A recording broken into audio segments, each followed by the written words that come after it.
Ladies and gentlemen, it's 11:04 and time for the penguin on top of your radios to explode with joy because we have with us a penguin expert. Yes, I said this. Let me set this up, as a matter of fact. I was at a conference last weekend in New York City, and it's one of these conferences. I go to them twice a year because they're kind enough to ask me, and it's pardon me. It's about all these people who are pitching their books and pitching their CDs and pitching their reason to get on TV and the radio. So they have a bunch of media people there, folks from like CBS Television and 48 Hours and Parents Magazine and whoever. And of course, writers and journalists and hosts of shows are looking for people to talk to.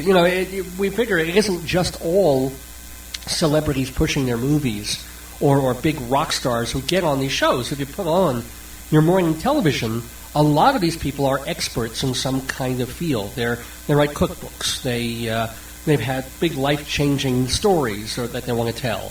They're an expert on sports if it's around the time of the Super Bowl. So a lot of times the producers of these programs have to go out scouting and looking for people who are experts in these fields to be on the shows. So this conference that I go to is this confluence thing. They try to match the people doing the programs with people who want to get on these programs. Now the problem for me in doing a show like Dave's Gone By is that so many of the people that I'm approached at conferences like this have really no reason to be on my show. It's like I don't do cooking segments. I don't do segments about rewriting your living will. I don't do stuff about, I was in a terrible car accident and therefore found Jesus and changed my life. I don't care. No offense, but I just don't care. I like musical things, as everybody knows, and I like things that come a little bit out of left field and are a little bit different. Well, you don't get too many of those at these conferences, unfortunately, but I'm very happy to say that, I was getting person after person pitching me these things, and I'm like, okay, it sounds kind of interesting. Oh, how to spice up your love life for Valentine's Day. Yippee-doo. Okay. And then suddenly, a woman comes up to me and she says, I helped clean and save almost 20,000 penguins. I was like, what? She said, yeah, there was this oil spill in South Africa, and I heard about it, and I know how to deal with penguins. I've been working with them, and I had to go help. I had to help coordinate the effort to save all these poor penguins that were covered with oil. And pretty much I said, okay, you're on the show immediately, if not sooner. I was tempted to wait until National Penguin Day, or what is it, World Penguin Day? Diane, and first of all, how you got involved with penguins in the way back when? What before even the oil spill, before even this, you were an expert in penguins. How did that all come about? And when I was very young, the show Flipper, which people at a certain age will remember, Flipper was about a dolphin that would rescue people from doing extraordinarily stupid things. And I was fascinated with dolphins and always wanted to become a dolphin trainer. And as I got older, that sort of went into the background. It was a fantasy. I thought, that happens in the movies or to other people. But eventually, when I was 32, I decided if I don't at least pursue this, I'm going to look back at the end of my life and regret not having tried to work with dolphins. So I returned to college to become a veterinary nurse. I got a Bachelor of Science degree in animal science. And in the course of my college, I had an internship at Boston's New England Aquarium working with the penguins. And it was a full-time 4-month internship. And as soon as I stepped foot in the exhibit, I was hooked. These guys just had so much personality, and they were so much fun to be around. And so that's how I came to first work with penguins. And when I graduated from college, I was actually hired as a penguin aquarist. And so that's how it all started with penguins. A penguin aquarist. I didn't know there was such a term. What is something that we wouldn't know or expect about working with as if you were to pick up and hold a penguin? What is something that people would not expect? That'll bite the crap out of you. Really? Yeah. Are they nasty little creatures? Well, they can be. They're very temperamental. They each have their own personality, but they do have extremely sharp beaks, and they're very territorial. territorial and defensive of their space. So if you go into their space essentially uninvited, they may very well reach out and bite you with this beak that has a very sharp hook on the end, and it's razor sharp on the edges. And so I can tell you, both from working with them at the New England Aquarium and from handling all the penguins we did in South Africa that were wild birds, that I'm covered with scars from penguin bites. Now, here's the deal. Why didn't that turn you off? Why didn't it? So the first time a penguin bit or scratched you, didn't you go, I think I'll work with ferrets or something? I mean, really? Well, because they're just being penguins. This is their natural behavior. They're just doing what they would do, and I found them endearing despite that. There's so much more to them. They had such unique personalities. I think that's the thing that surprised me the most, because you see a penguin colony and there's all these penguins hanging out together, and in the wild there could be millions of them, and you think, a bunch of birds, and how different could they all be from each other? But when you work with them, on an individual level, day by day, you really discover that each bird is just as individual as each person is. So they all have their own personality, and getting to know each individual was really fun and really rewarding. Huh. So what are different penguin personalities like? No, seriously, I mean, we have dogs, and we have one dog that likes to nap and likes to cuddle on your lap and lick your face, and then we have another dog that just wants to chase the ball 1,000,000 times a day. Mm-hmm. So, yeah. I actually usually would compare them to cats.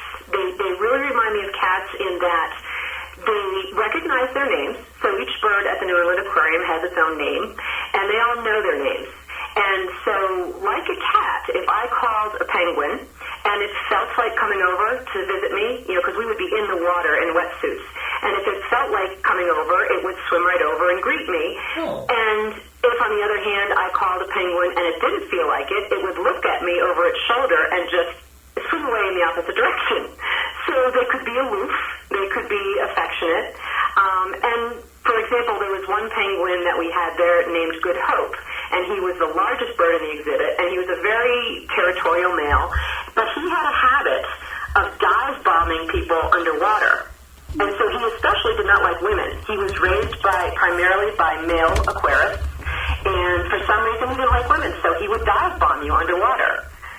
What do you mean, how it would just go under you? What do you mean?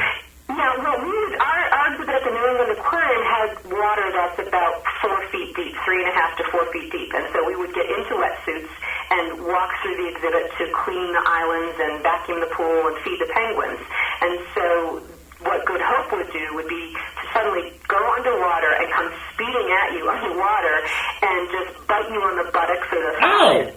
Ow! That's awful. I know. They're horrible little creatures. I know they look cute, but I don't want no bird biting me on the ass. He used to chase volunteers up onto the islands. They were so afraid of him. Well, it sounds funny, but I remember way back when in college, I had an assignment to do a photography thing, and I decided to photograph the birds, the geese, at our local park back on Long Island. And I remember the geese just came at me and surrounded me and started pecking at my bag and crapping everywhere and just really almost attacking me like Hitchcock. And it was creepy. They're very territorial. I mean it. I mean, it was my park too. I have every right to be there.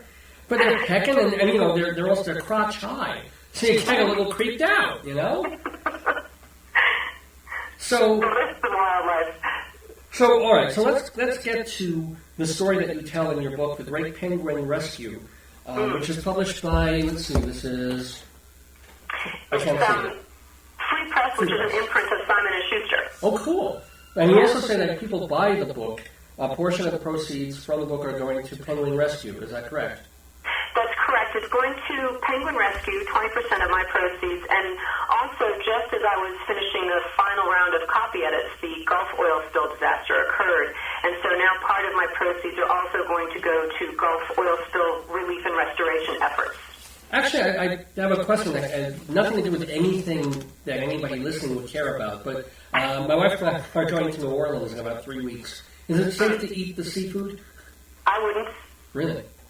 Not anything? That's probably politically incorrect of me to say if you're from there, but I don't think it's still, the oil is still in the water underneath the surface because the dispersants just didn't really make it go away. They just made it sink and dissipate a bit. And so it's in the food chain.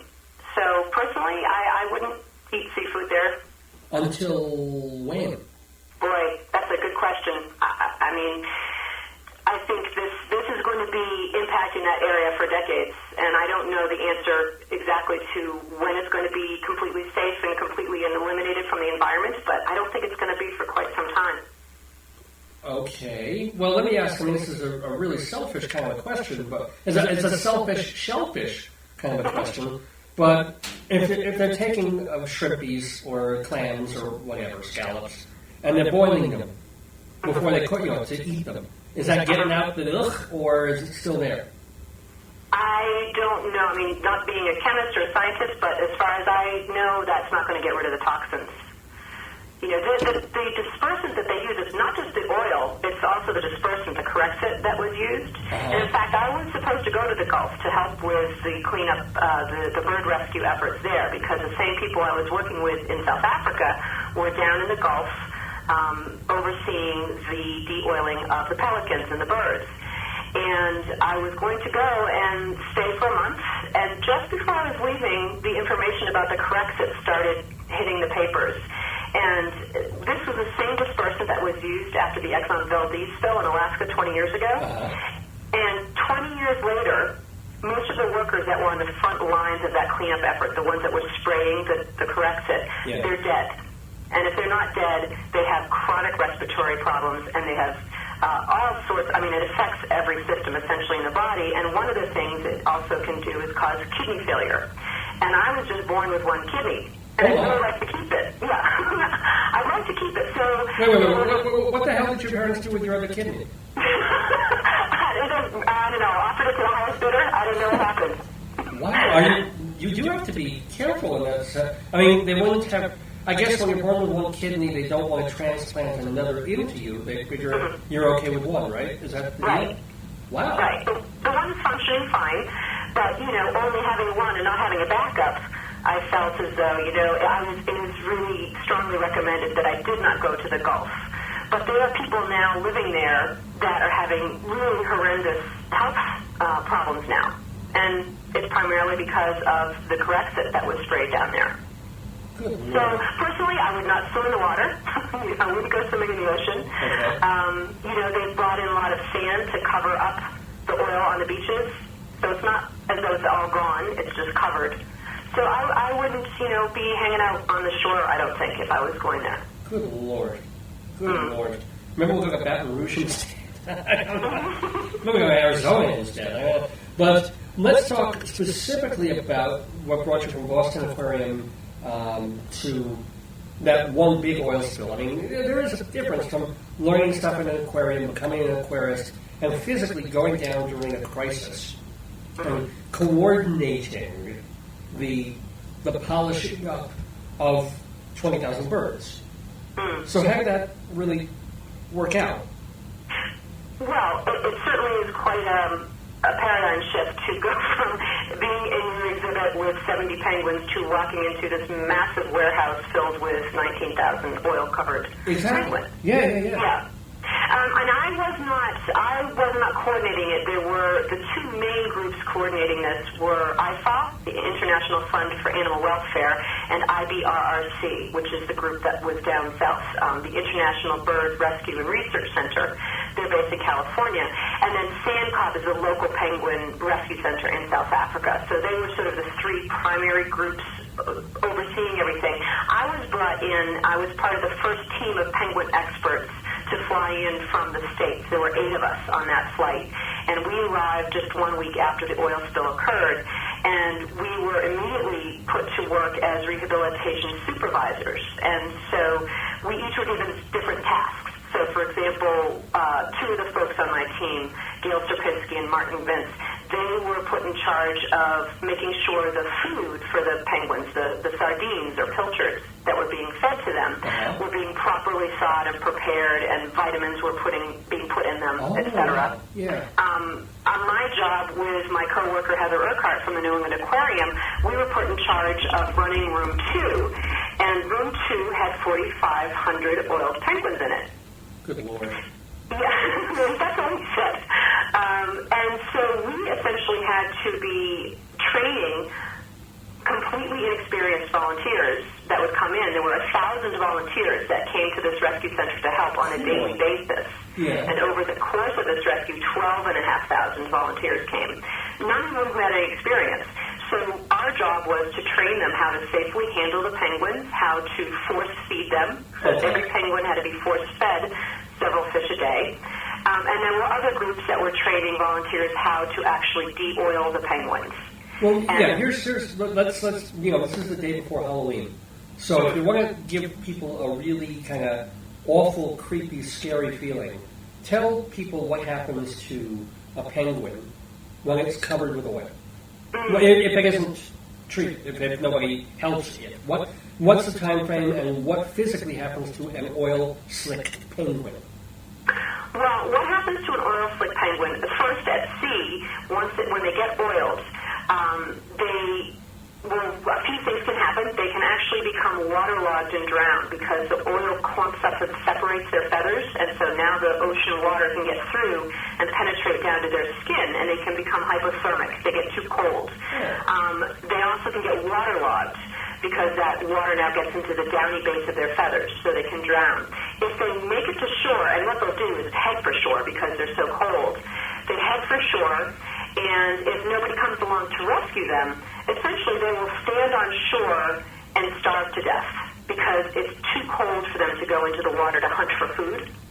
Now, what also can happen is they'll immediately start preening, which is they're grooming themselves. They're trying to remove the oil from their body, but they use their beak to preen their feathers. And so when they do that, they inadvertently will ingest or swallow that oil.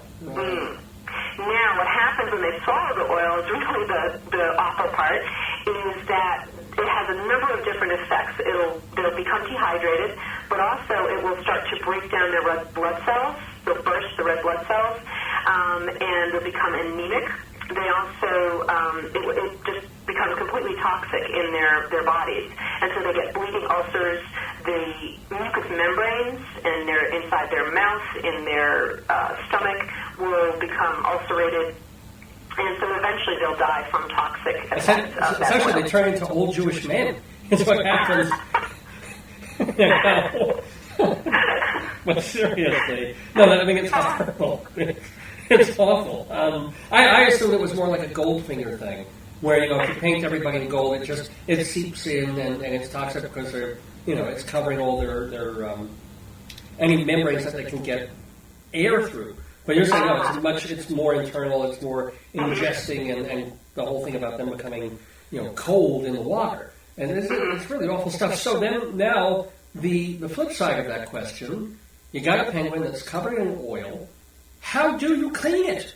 Essentially, with dishwashing soap, hot water, a toothbrush, and high-pressure hoses. So you take a penguin, and it takes 2 people to clean one penguin. And in South Africa, during this penguin rescue, it would take about 45 minutes on average to clean a penguin, but when they were heavily oiled, they would have to go through 10 or 13 washes. And so, it was quite, a stressful ordeal for the penguin, as well as for the handlers. So these are the penguins that are thrashing and kicking and biting, and, but you would take a vat of hot water, and you put in dishwashing soap. And prior to that, they're actually sprayed down with a first-stage degreaser. And you essentially used a lighter oil to start breaking down this heavy crude oil. And so they would soak in the degreaser for about 15 or 20 minutes. Then they would get put into this first vat of hot soapy water and scrub through, agitate through all the feathers, and then use a toothbrush around the delicate areas around the face to scrub the oil out of the feathers. And they essentially would go from tub to tub until the water ran clear.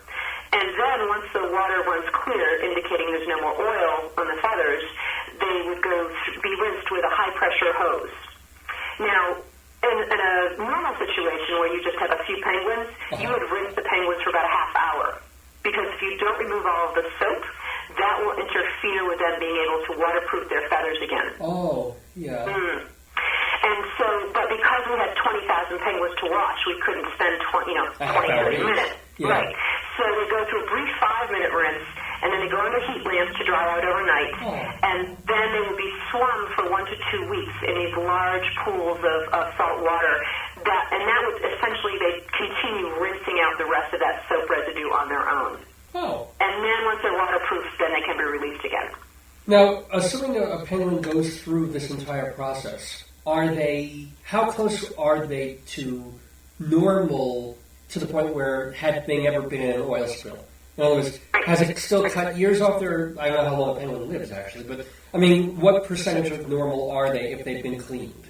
It's a great question, and it's a really important point. These penguins have been very closely monitored in the 10 years since this oil spill, and we know from tracking them that their survivability, their survival rate matched that of their unoiled counterparts. Really? So which is amazing. Yeah. There was this German biologist, Sylvia Gauss, during the recent BP spill who was saying, just euthanize all the oiled birds because only 1% survive after rehabilitation anyway. Well, she was completely wrong about that.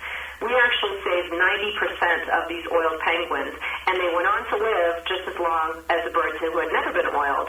And their breeding was only impacted for the first year or two, and that's probably because they were separated from their mates when they were collected, to be brought to this rehab center.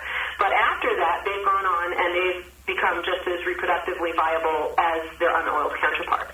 Well, that is awesome. It's really important that we do these, rescue these birds.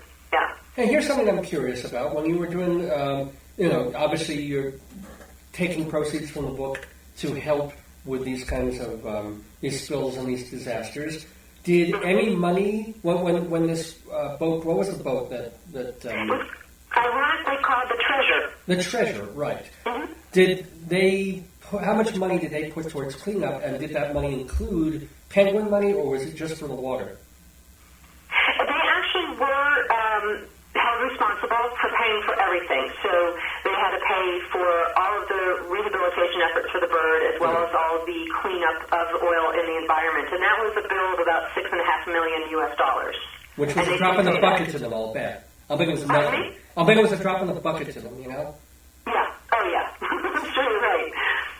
How do you feel, dispersant aside, how do you feel BP handled, the disaster that it created? Personally, I think their actions are criminal. The fact that this dispersant they're using, it's banned for use in the UK. So here's this British petroleum company that is spraying a dispersant here that they can't even use in their own country because it's been banned because it's so toxic. And because of what's happening now down there with both the seafood and the people in this area, things are going to be, the impact's going to be felt for decades and decades. And it's destroyed lives, it's destroying fisheries. Mm-hmm. So, I think, what they did really down there is criminal. Well, are they, again, beyond the dispersant, have they been doing well, so to speak, in other aspects of the cleanup? Or are they just awful all the way around with everything? Well, I'm not going to be speaking favorably about BP. I think they were doing a lot to cover up what was going on down there. They weren't allowing the press to come in and interview and show photographs of what was happening. They were hiding things. They were not being transparent about what was going on. So, of course they were transparent. We would get these commercials where they would find a black person and go, I live, in New Orleans, and I work for British Petroleum, and we're trying, we're cleaning it up, we're doing the best we can. Did you see those commercials? They were incredibly insulting. It was amazing, It was like, let's find a black person who works for us and throw them up there and say they live in New Orleans and, oops, we're sorry, but we're making good. I don't buy any of it. So let me ask you, what do you do? You just wrote a book. Congratulations. The Great Penguin Rescue, published by Free Press and available in all normal places that books are sold. Yeah, it just came out this week. Oh, great. Oh, perfect timing. Yay. But people didn't get it. No, because sometimes I have people on my show that wrote a book, it's like 8 months old. I'm like, oh, so it just came out this week. Great. Release. But people can get it at Amazon and people can get it at blah, blah, blah. Yeah, you can get it, at Amazon, online, at the big bookstores, the Barnes & Noble and Borders, and also certainly, shop at your local independent bookstores, because many of them are carrying the book as well. And what about your website? Can they get it directly from you? Yeah, they can. My website is thepenguinlady.com, and I do have links to several of the online places where they can purchase the book through. Oh, great. But is it better for you? Where's the best place for you if people want to buy the book? If they get it from you, do you get more money? Or if they get it from the independent bookstore? How does that work? It doesn't matter. Wherever they buy, if they buy it in a bookstore, whether it's a big bookstore or an independent or online, it doesn't matter. It doesn't. Either place is fine. So let me ask you also, DYAN DENAPOLI, before I let you go, now that this is an event that happened 10 years ago. You've just written the book. What do you do? Are you still allied with an aquarium? What's your job now? What do you do? Oh, well, I am the Penguin Lady. So I actually left. That's my business. The name of my business is the Penguin Lady. Mm-hmm. I left the New England Aquarium. It was 6 years ago today. I think was my last day at the New England Aquarium. And I started up my educational company. So my mission is to raise awareness and funding to help protect penguins. And so I do educational programs for both children and adults. And, I'll go to schools and museums and libraries. I've spoken internationally. I've been hired on cruise ships. I was in Antarctica and the Galapagos Islands last year. And I donate 20% of my proceeds from every appearance as well to penguin rescue groups. And so I hope, that other people will be inspired to do the same. And so in the appendix of my book, there's actually a list of organizations that people can donate to if they want to do something to help penguins themselves. And if, God forbid, there's another spill, as you said, when you were working down at this spill in South Africa, 1,000 people came to volunteer. If they're trained properly, can anybody clean a penguin if they have to? If we have another one of these things, Yeah, you wouldn't want to do it on your own. You certainly want to, contact the authorities who are in charge of whatever rescue effort there is, because it's not legal to just go and grab wildlife, unless you are a trained wildlife rehabilitator. Fair enough. You could get in trouble. So, everybody has wonderful, intentions, but not only could you be injured, the animal could be injured as well. So you would want to make sure you get that animal to the proper authorities or let them know where that animal is. Oh, actually, this did occur to me. It's kind of I guess it's a pretty dumb question, but, I guess you need dexterity when you're trying to clean off a penguin. But could you wear gloves so that if they bit you? You say you got bites and scars. What about wearing gloves, or no? No, it's an excellent question, and they did give us gloves. They gave us these very thick rubber gloves to wear to protect our hands. Yeah. But I just, several of us stopped using the gloves because it made it much harder to handle the birds, to manage handling them. So, a lot of us just said, the heck with the gloves, and we didn't wear them. But most of the volunteers, because they didn't have the same experience, how to capture a penguin without getting bitten, they usually did wear the gloves. But those of us that had experience with penguins tended not to wear them.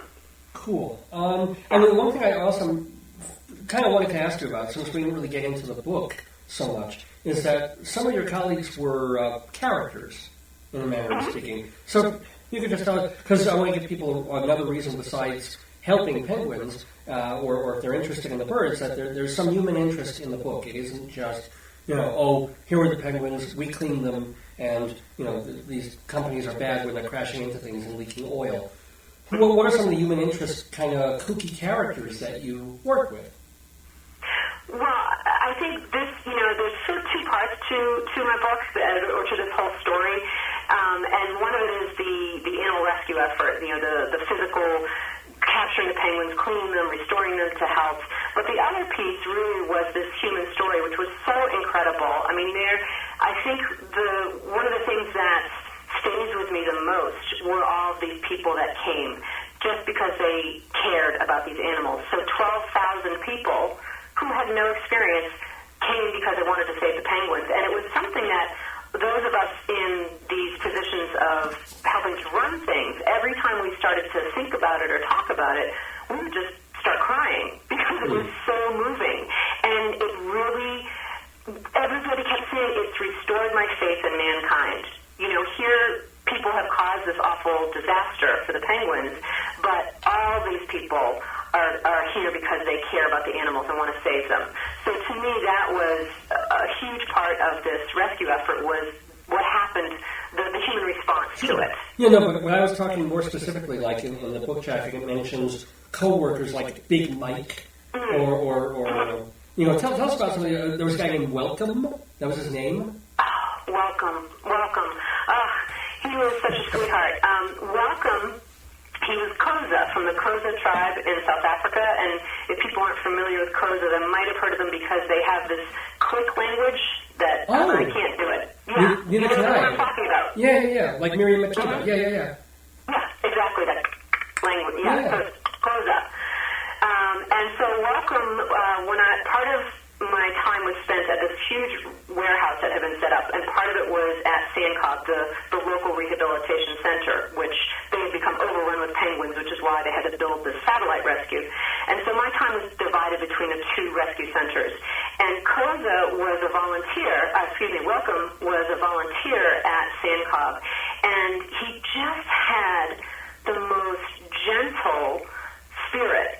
And as I mentioned before, we were dealing with these wild, thrashing, biting penguins. However, Welcome had this magical ability to pick up a penguin and restrain it while one of us was drawing blood. Ooh. But as soon as he picked up the penguin, the bird would completely relax in his arms, and they just wouldn't move a muscle.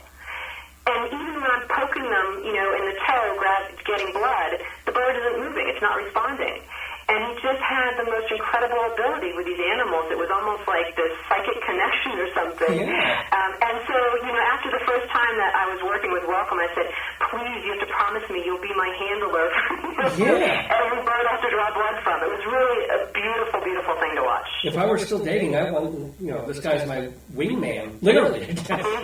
Wingman picking up chicks. Literally. Yeah. Too many puns to make. And what about one other character? One other... There's Lewis. You mentioned Big Mike. Big Mike. And I think, Big Mike is truly larger than life.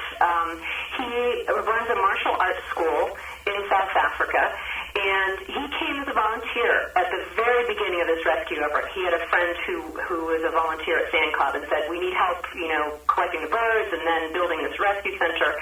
And so he was there from the start, and he's 6'7", with, I think, 270 pounds, and has this huge booming bass voice. And when he arrived at this satellite rescue center that was built in 3 days' time and was filled with 16,000 penguins within a week and a half time, he saw that, there's 1,000 volunteers a day, and they really need some coordination and management. And so he just stepped naturally into this role. And because he was so massive and had such a huge voice, nobody was going to argue with the guy. He'll just pick up a penguin and hit you with it. That's it. You're like, shut up! You do what I say. Yeah. Oh, see, this is the reason that everybody should go out there and get a copy of The Great Penguin Rescue from Free Press, a Simon & Schuster imprint. It's by DYAN DENAPOLI, and let's make sure... Actually, they don't even need to know how to spell your name. It's rather unusually spelled. All they have to do is go to your website, thepenguinlady.com. thepenguinlady.com. So Diane, I want to thank you and welcome you, literally again, to the neighborhood, and thank you so much for sharing these stories and this amazing work that you do. If there's one thing that you'd like people to sort of take away from this interview that they should know about penguins or about our environment or trying to stave off disasters, what would it be? Well, it would be that, it's important that we all take a look at our habits and see how we're impacting the environment, because 14 of the 18 penguin species are threatened or endangered. And the primary problems are global warming and overfishing. And so if we can all look at our carbon footprints and understand what it is and how to reduce it, reduce our reliance on fossil fuels, because that's going to help this whole global warming problem as well as the oil spill issue. And so I think it's just important that we all are aware of our impact on the environment and do what we can to reduce it, because if we help save the penguins, we're going to save the oceans. And ultimately, by doing that, we're going to save ourselves. DYAN DeNapoli, thank you for saving us from ourselves. Thank you so much for that. And thank you especially for bringing your love and knowledge of the penguin world to the neighborhood. Good luck. Well, thank you. It's been a pleasure. Thank you. Absolutely. Thanks.